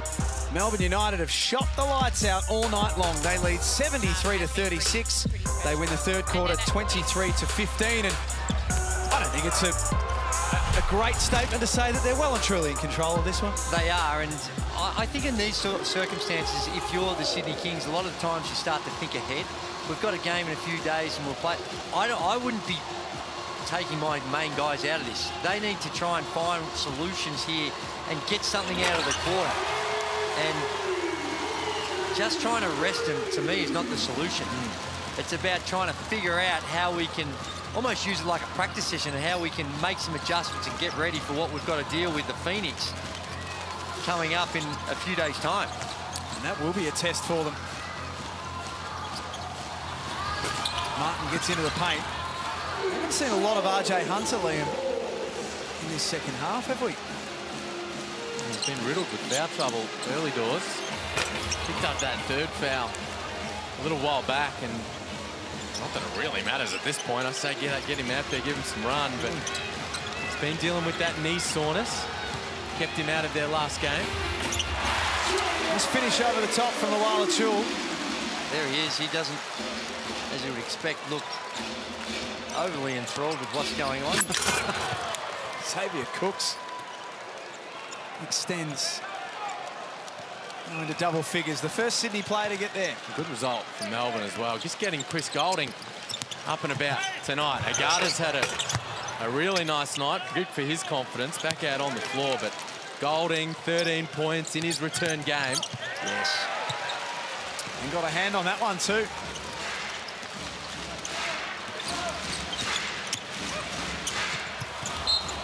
Illy couldn't find the Luala Chul. Another issue that's been there for the Kings tonight. We talk about that 5-out spread offense. You don't really have your bigs around the rim. It results in a lack of offensive rebounds because you don't have them there to pick them up, despite shooting only 20% from the field and only 10% from 3. The Kings have grabbed only 3 offensive rebounds to Melbourne's 30 defensive boards on the night. Well, Melbourne have had a lot more opportunity to get defensive boards when they're only shooting at 20%. But 41-22 is the overall rebound count. Agata stepping back. And that's why there's every offensive set you're running, there's always pros and cons. When you're running 5 out, it is more difficult to get offensive boards because you're coming in from distance, you're not as close to the basket, or you don't have many people around the basket. So it does take a more concerted effort from your, particularly from your bigs or anyone, to make sure you charge and crash the boards in order to get some O-boards. Free throws to come. Foul will be on Jarrell Martin. The best stats man in the business, the stat man. Wow. NBL Facts on Twitter. Are you not happy with it? My phone hasn't been buzzing like yours, but anyway. My phone's been red hot tonight. He loves these sorts of games where he can go back through history. But what has the great man got for us? Well, he's gone back and had a look at threes made. Chris Golding, one of the best shooters in the league. We'll get back to that in a second. I still have to ask you the question. It's the protocol. Challenging the foul on white 12, please.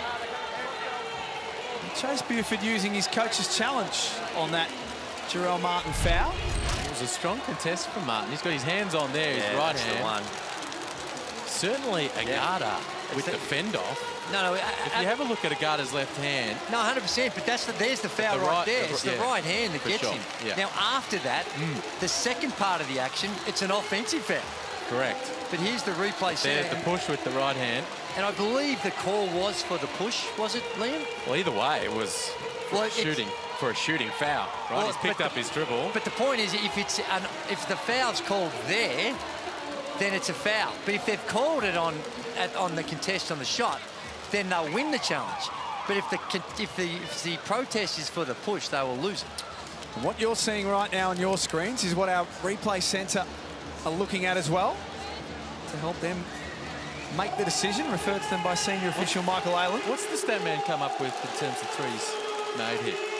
And Chris Golding, coming into tonight, had 862 threes made. You can add another 3 tonight, so that gives him 865. Let's wait for the ruling here. Coach's challenge is successful. Yep. Call on the floor is cancelled. We start with a jump ball. Sydney will retain their timeout. And that's because they can't, if they've called it on the shot, right, and haven't called it on the push, they can't see a foul that might have called earlier and then go back on it. They've seen Caleb Agada's left hand fending off. Correct. And it's been overturned. Correct. I'm sure if they looked at it, they would have said, geez, it probably should have been a bit of a push. But that was not what the original foul was called. So they're only challenging the actual foul. So it's a good result for Sydney. So jump ball, Melbourne in possession. We're talking about Chris Goulding in trying to add another one there. That's not drawing iron. So 865 threes made for Chris Goulding. He would have to play on current form for another 14 years, Liam, to pass the great man.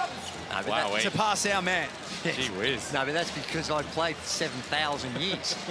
These young fellas. What about to get anywhere near the range of a hammer or the real deal? So Andrew Gaze sits on top of 3 points made. It's a record that'll never be broken. 1,826 threes made. My goodness. Well, I'm not so sure, because as the league starts to play more games, and if you get up to start to play 40 or 50 games a season, which, you know, maybe in the future with more teams coming in, then I think it's there's a lot of probability.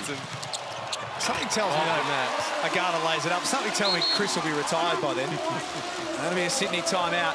Shane Heal's 1,602 is the next best, as Chase Buford might be bored by the end of tonight if this keeps going the way it's going. Well, it's 80-38, 6 minutes 41 remaining at John Cain Arena.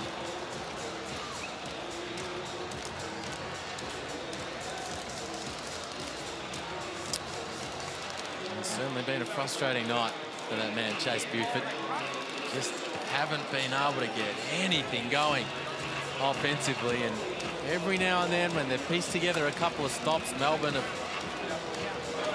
opened the floodgates time and time again.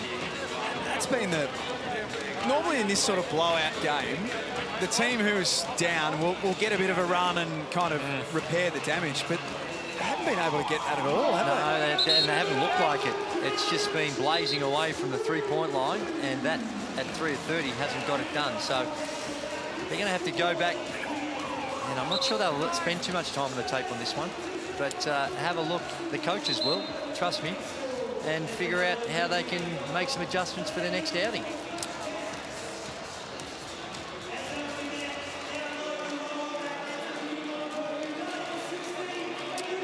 You're watching the Hungry Jacks NBL. Melbourne with a big lead to their name. They've done everything else tonight. They might be a chance to knock down a shot from full court. If you think that you can do that, then head to the NBL website win page to enter for your chance to shoot for $100,000 in the Latrobe Financial Sharp Shot. Vasiljevic fires away. And don't worry, if you miss the first shot, you'll get a second from half court for $50,000. Dean Vickerman late in the game going to his bench. Here's Will Hickey, one of their development players, getting his first minutes of the NBL22 season. Yeah, he was a development player for Phoenix a couple of seasons ago. Spent last season with Ballarat, and actually played for the Melbourne Tigers in the NBL1 3 years ago, and really good athlete. Got a lot of potential. Knockdown from Jalen Galloway. Good pitch out from Vasiljevic. That's what we're talking about. Come off those handoffs, get the ball into the painted area, and then if nothing's happening, pitch it out, catch and shoot three. Just back to what we're talking about with the three balls made and all that sort of stuff. I mean, you asked us to bring up that record, so so you're welcome. We did. No, I didn't. But because I tell you, this is as true as I sit here today. When someone mentioned that a few days ago on the basis of, you know, the comparisons with Steph Curry and what's going on, with my hand on my heart, I had no idea, not even the vaguest clue that I actually was leading in the league. I didn't. Had no. And the only explanation, and it's true, I'm not trying to be overly humble here, it's just that I played 21 season or whatever it was. Well, no, it's the fact that you're the greatest shooter in Australian basketball history might have also come into calculation. Well, I knocked down a few. There's going to be an unsportsmanlike foul, I think. Just a holding of the singlet. Yeah, singlet. Can we please confirm for 4 and 9? I've got the foul. The clear grab of the singlet. Replay centre. Well, doesn't that also constitute, Lee, an unsportsmanlike? If someone's running away and you just grab their jersey. I've got it on white 4. Do I have the foul call? They're taking a look at McCoo and Maker, looking to upgrade to an unsportsmanlike, potentially. Well, I think he was also wasn't sure exactly who committed the foul. So they were checking that as well.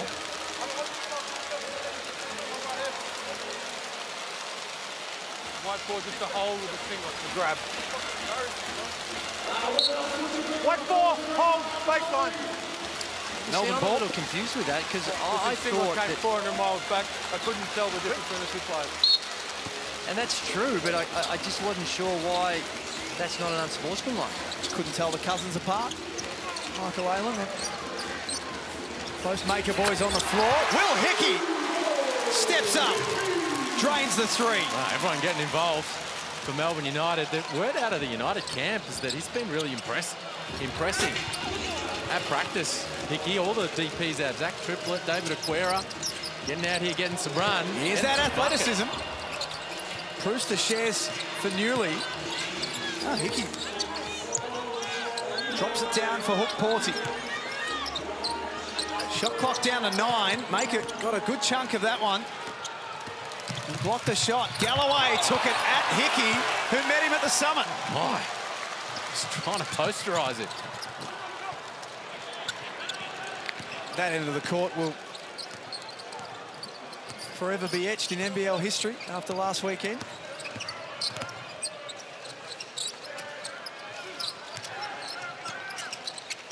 Aquera stayed in front of Maker.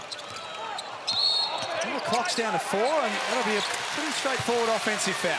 Great to see Dion Brewster back in the competition. Got to spend a little bit of time with him with the Sydney Kings. 35. And Push. just a moving This screen. Oh no, it's on Aquera. It's on United, is it? Pushed him into that screen. So happy with the discussion. that's a good call. Oh, there you go. But Dion Brewster, he's 5 seasons ago he was in the NBL, and I had an offensive foul, which saw the whole play from start to finish. Saw Black 35 push him into the screen. Therefore, it's a defensive foul. Thank you. and that's a correct call.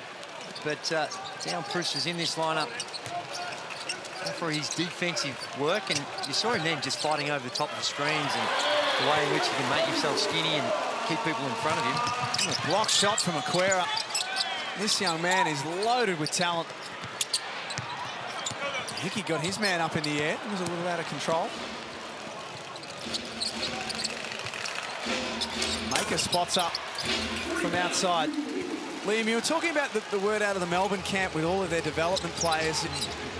The things you hear about David Aquera and what he's able to do at training, and he's only 19 years of age, but there are so many big raps on him right now. Yeah, loaded with talent, of course. They knew that when they signed him. Melbourne United signed him to one of those contracts where he's guaranteed to be upgraded to the fully contracted roster next year, and decided, you know, with Jack White sitting out early doors, he's just going to come into the rotation. We're going to play him minutes to begin the season because you're right, he's got a big, bright future ahead of him.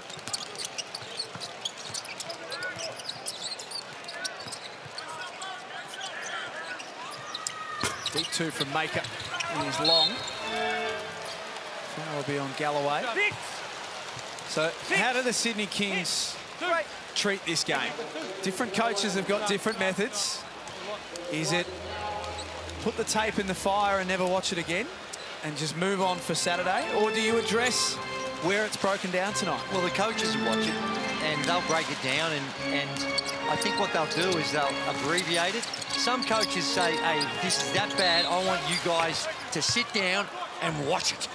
You watch it and persevere and see it for yourselves through your own eyes, because sometimes the messages that when you speak of them, it goes in one ear or the other. You've got to see it in order to believe it.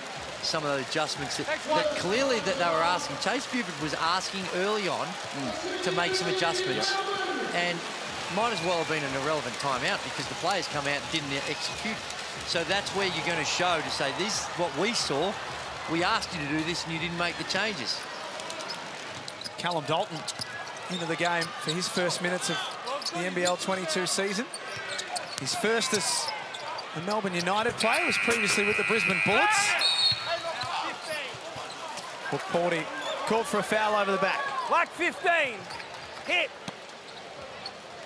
Well, Porty's worked hard. He's obviously, when you have a huge win, it's a little easier, but just his body movement, his aggressiveness, the way in which he was attacking the rim, played almost the 14 points, he's got the 7 points, but what would be more impressive for Dean Vickerman, he's got the 6 boards.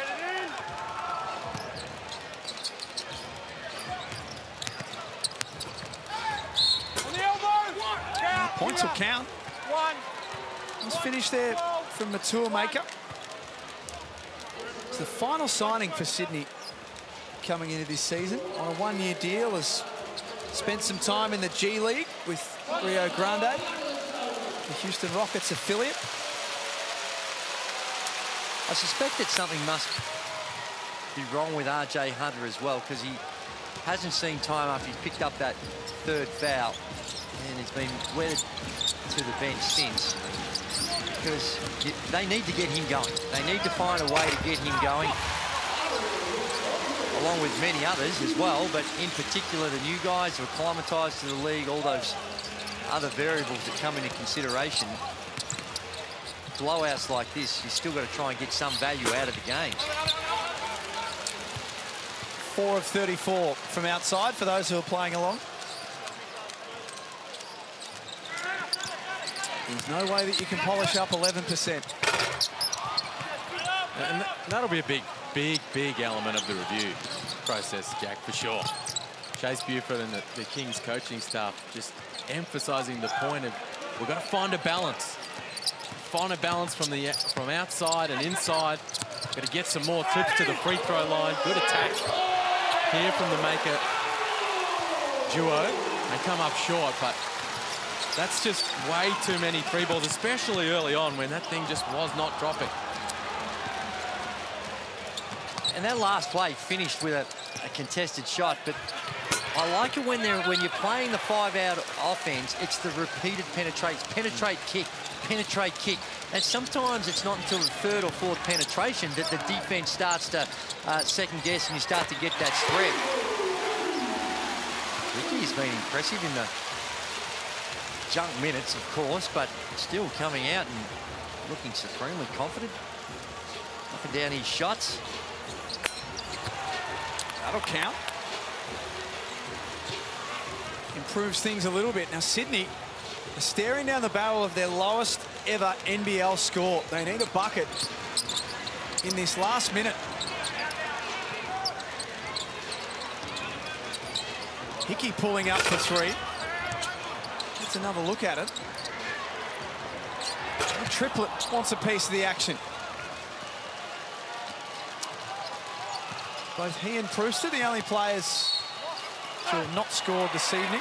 Zach Triplet's in the perfect situation for himself because he can model himself on Chris Goulding. He's a shooter, he can get to the basket, but he can learn from one of the greats of our competition, and because they have similar characteristics at the same age. Triplet's got a bit of bounce. What are we doing? We've got a timeout. No, yeah, we do. You can even hear the crowd at John Cain Arena. Well, they said, what? It's a school night. So Sydney called the timeout? They did. What is that mark that's the all-time lowest score for the Kings? 48, right, which was at Cairns on New Year's Eve 2010.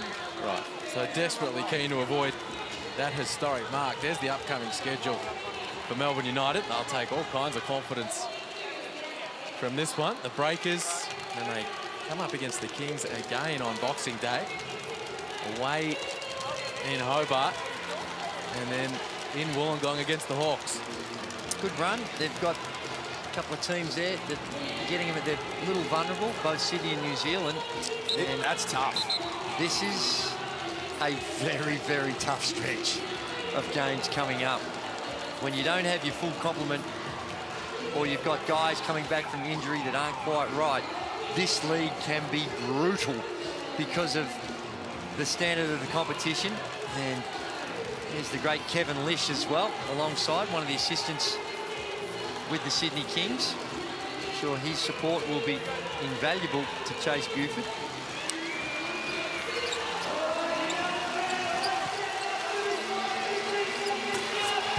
Having a timeout, they throw something up for Galloway. Melbourne with one more chance if they like. Hickey's not shy. United extract revenge in the best possible way. It was Sydney who took the honours by 5 in round 1. Fast forward a couple of weeks, and it's a vastly different result. A 42-point win at home. United are on the board for NBL22. Wow, remarkable game. Huge win for Melbourne, and look away, Kings fans. It's the nightmare before Christmas for Sydney as they take an almighty loss into the locker rooms. It is, and I actually think that they'd be grateful to have a game coming up pretty soon to try and erase this memory as quick as they can, provided that they can learn the lessons. Just repeating the same, what they did here tonight, clearly is not going to be good enough against any team in the competition. And they're up against the early favourites in the Phoenix coming up. So it's going to be a tough assignment to bounce back, but Jalen Adams comes back into the lineup, but he's out for some weeks. Well, they hope maybe Boxing Day, more likely New Year's Eve or beyond. Well, clearly they need him. They need that leadership. They need that distribution, and without him, it's going to be a challenge. Jordan Hunter's still to come back into this team as well. We haven't seen him so far in the NBL22 season, but Jenny Screen's got the man who really got things going tonight for Melbourne United. He did indeed get things going. Caleb Agata, Foot Locker Player of the Game tonight. Huge win for you guys. First win of the season at home. What was the mindset coming into this game? It was just no excuses anymore. We have our whole roster back other than Horse, obviously. But we knew we let the last 2 games slip. We don't want to make any excuses. We don't want to come out and give out huge leads and work our way up. So it's make a statement and just come out and play like we can play. It's always hard coming into a league new and being an import. The pressure's been on. You had a great game tonight, 21 points, 7 points. Do you feel like you're finding your feet now in this league? For sure. I have I love this team, to be honest. I have amazing vets in Delhi, CG, Barlow, Knowles, helping me along the way. The coaching staff, everybody's doing a great job just making it easy for me. I feel like I'm making it a lot more difficult on myself, putting too much pressure, but how everybody's treating me and helping me get along is amazing. So, speaking about CG, he hit the court tonight. How did he affect the game in terms of what he brings to the table, and was it nice to play with him? It's amazing to play with CG. He, first off, spacing, opening up the floor is good, especially for me who like to get downhill and stuff. And then he just brings that energy, you know. There's a lot more calm with the team. Everybody's more relaxed because we have our captain. We know that we're ready to play, and he's going to take care of what he does. And now it's just for the rest of us to step up. Well, Caleb, congratulations. You were great tonight. You will sleep well tonight. Enjoy the win, and good luck in your next home game. Appreciate it.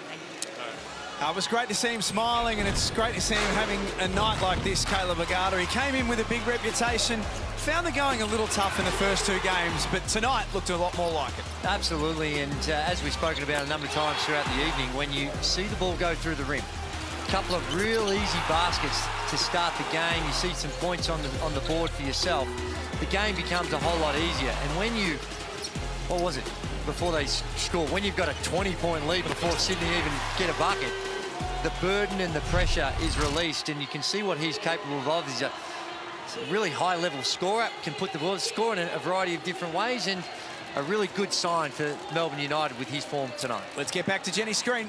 Guys, I'm courtside with Matthew Dellavedova, probably the best player in the league at the moment in terms of what you brought tonight. Tell me about the boys' performance. What did you like most? The start. I mean, we've had 2 rough starts and had to expend a lot of energy to get back into the games in our first 2 games. But I thought tonight we came out with real aggression on defense, dialed into the scout, and obviously made a lot of shots. You played all around the world. We know you played in the NBA. What do you bring to this team that's so vital?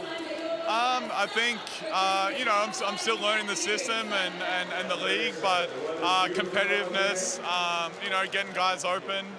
And I think, obviously, having Goulding back with his shooting helped a lot tonight. It's always nice to come home, but there's always that added pressure. You're an NBA champion, superstar, and also a boomer and a bronze medal one at that. How have you handled the pressure? I mean, I'm just worried about what the team needs from me. You know, Dean's being clear in what he wants from me. You know, be the floor leader, continue to be aggressive offensively, and I think, you know, I'm getting better there and figuring out where my spots are, and I've enjoyed it a lot so far. Talking about pieces of the puzzle, you've got Jack White returning. What's he been like at training, and are you excited to play with this athlete that's coming back? He's been pretty tough to box out. He's excited to be back on the floor, and he just brings a lot of energy, enthusiasm, physicality, and we're really excited to have him back, and it's going to be a lot of fun. Good luck for the rest of the season, Delly. Nice to have you back home. Thanks, Trini. Matthew Dellavedova wasn't required to do a great deal in the second half, sat out a lot of it, only played 19 minutes, but when the game was set up early, he was the man setting it up. Yeah, just got out there and got the job done. Daly, modest numbers, as you say, 7 points, couple of boards, 4 assists, 3 steals, but really set the tone, especially at the defensive end, where Melbourne got well and truly on top early. A plus 37 for Daly in his 19 minutes on the floor as he just helped get everything going for Melbourne United early. Let's get back one more time to Jenny's screen. One more time indeed, and with one of the greats of the league in Brad Newley. Brad, new roster, obviously a new team. It seems like you're taking a bit of a leadership role with this group this year. Yeah, you can always learn as you get older. Thanks, Jenny. Yeah, it was a great night tonight. First win with the club. The pressure we put on early just went through the group, and you know, good to get a great result. Talking about old, I know you're 36, but you're looking pretty fit. You know, what have you been doing in the off-season? Well, I don't want to give away my secrets. No, I stayed up in Sydney during all the lockdown, so I couldn't come to Melbourne on time. So basically used that as my own kind of boot camp, and lucky enough to have a great trainer up there, and Nick Popovich, who helped me out and, you know, got me right and you know, ready for the season. 0-2 isn't a great start for the defending champions, but where do you think you guys can go this season? Yeah, I was starting to worry it was me, but you know, where I think we can go. I think, you know, it's going to sound boring, one game at a time. Yep. New Zealand on Sunday, good result tonight. Got a lot of run into everybody. We welcome back Jack White on Sunday, which I'm really excited about. He's my son on the team. He calls me dad, so got to look after the young fella, and it'd be good to be out there and play with him. Well, good luck for the next game. It's really good to see you. Thanks. Take care, Brad. He's playing really well, Brad Newley's had a good night. Ariel Hook-Porty gave us a highlight. He's going to give us a few across this NBL22 season. The youngster can fly just like that.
Melbourne United winners for the first time in the NBL22 season. They didn't just win, they won by 42 shades of what happened in Game 2 of the semi-final series from a couple of years ago. 89-47. Hard to fault anything they did tonight. Well, they really just wanted to get off the mark, didn't they, Melbourne United? And they just went bang in the opening quarter. 34-5 in the first 10 minutes of the game. And never really looked back from there. There were a couple of moments where the Kings started to get a couple of things going, but for the most part, Melbourne United just absolute full control as they put a 42-point beatdown on their capital city rivals across the border. Let's focus on them to start with, Gazy. What's the biggest positive out of everything? And we're about to see all the numbers. What's the biggest positive for Melbourne tonight? I think the biggest positive, the way they started the game, they set the tone right from the first tip. An easy couple of points, but then it was down the other end of the floor. You look at the numbers. Any time you're holding a team in this competition to 21%. Yeah, the Kings had a dirty day, but it also was inflicted upon them, not just that they missed shots. And really surprising they continued to blaze away. 5 of 36. You've got the numbers, Liam. That's got to be some sort of record as well. And look at the rebounding. 52-27. So there's a lot of things that you could look at and identify as real wins for Melbourne United. But to me, Dean Vickerman, I think, will focus on the explanation for why they were able to do this started at the defensive end. They could barely make a pass. They're certainly taking away all the penetration from them. Every ball was pressured, and as such, that they got no consistency, no rhythm, and no points. Well, let's have a look at the shot chart. It's not going to make for great viewing for Sydney Kings fans, I must admit. That's a lot of red. A lot of red. It's quite festive overall, isn't it? The SodaStream shot chart, which is quite nice at this time of year. Tis the season. I mean, it just is on display, isn't it? The three-point shooting in particular, 14 of 36 from Melbourne United, 40%, which is very nice. And on the flip side, for the Kings, 5 of 36, really rough night from long range. And the result was there were 45 rebounds available tonight off Sydney Kings misses, and Melbourne United grabbed 41 of them. And we spoke about some of the reasons why, just schematically, but that is certainly something for the Kings to address. They need to get on the offensive glass, get some extra shots. I'm not sure that there's one answer to this. Where did it go so wrong for Sydney tonight? Well, a variety of different ways. I think offensively, when they're working on what they need to do when you're running a 5-out offence and they're getting so much pressure, they couldn't get it through some hands and had no penetration. So it's about penetrate and dish. You're in 5-out to open up the paint to try and get there, and they weren't getting to the paint. And full credit for Melbourne United for taking it away from them, and it gave them an opportunity also to run out of it. They'll get, how many was it? What was the number? 44. Every defensive rebound they were getting. And it is hard. When you're spread like that offensively, it is hard to attack the O boards, but that's something they've got to be conscious of and make a concerted effort in order to get there. Not just always to get the rebound, but to put some pressure on the outlet pass and slow down their transition. They were running, and the pace at which Melbourne were running in that early parts of the first quarter, Sydney were on the back foot. Their defensive transition was always under pressure and created not only the plays at the rim and then the kick out, they're knocking down shots. So it just all went horribly, horribly bad right from the first jump ball. And it's only one of many factors, but we can't overstate the importance of Jalen Adams to this team, the way it's been put together. Yes, they want to run and get everyone involved in transition, but from there, in the half court, when he's with this group, it's going to really be in his hands. Dribble handoffs to Jalen Adams, he comes off and makes plays and makes those decisions off those actions, get into the paint, get everyone open. And when they played in round one, these two teams, in the half court, it was a lot of Jalen Adams coming up with plays when they really needed them, and they missed him so dearly tonight. And is he that leader that Jenny was talking about in the game as well? Someone to take control? Well, one guy can set the tone, but you've got to have others being prepared to take responsibility. And, you know, they had a lot of guys down. RJ Hunter is a far better player than what we saw here tonight. He came out in that aggressive mode. I think the first two shots was a 3-ball and a 2 and possibly the first possession of the game. So he was clearly out there to try and make a statement. But then it was just playing catch-up from then on. And I think that that if you're a Sydney Kings fan, don't lose heart from this one outing. There is a long, long way to go. And this is an aberration. This is not the consistent way in which this talented group can play. Things will get better. And they are still very much in my mind when they get all their players back. And Hunter's another one, a guy in the middle that can provide that inside presence that can have a big impact. But they run up against a team that was out to make a statement and made it in emphatic fashion.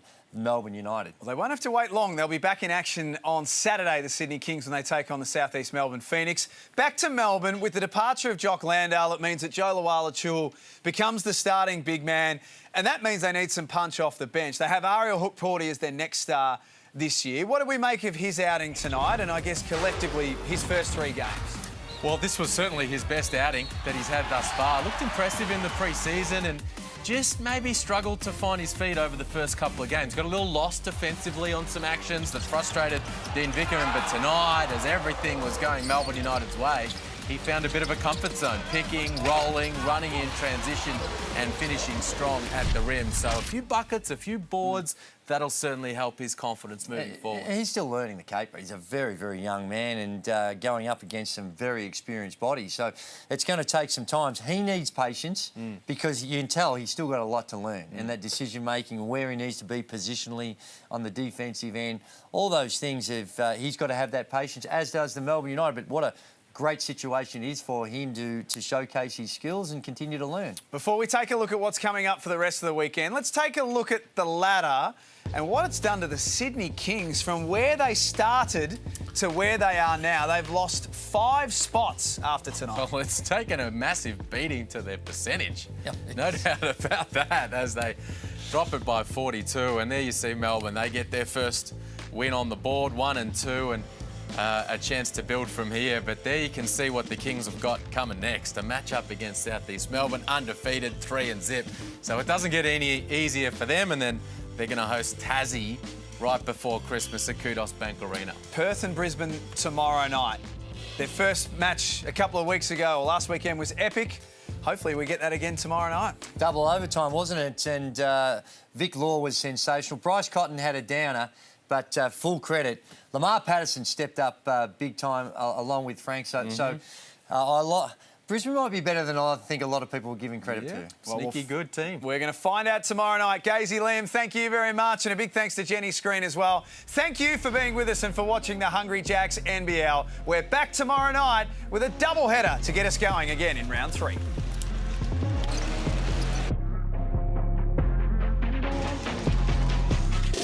It's game time and I'm up one. Name something I ain't done. Name a body that's my type. Air Jordan, I'll take flight. I'm next level, I'm franchise. I'm top tier, I'm that guy. I'm the man of the year. I'm a man with no fear. I think like I'm a shark. The way I move so sharp. I go hard for the team. That's how I play my... This program is brought to you by Hungry Jacks and Bunnings Trade.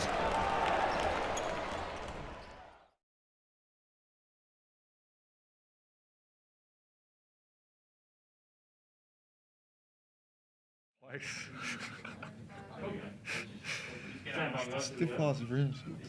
Dude, I was on those. Those are some shooters rims. No, we just didn't have it tonight.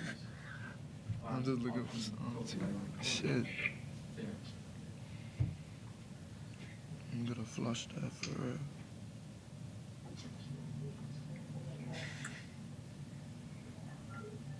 Okay, thank you for joining us, everybody.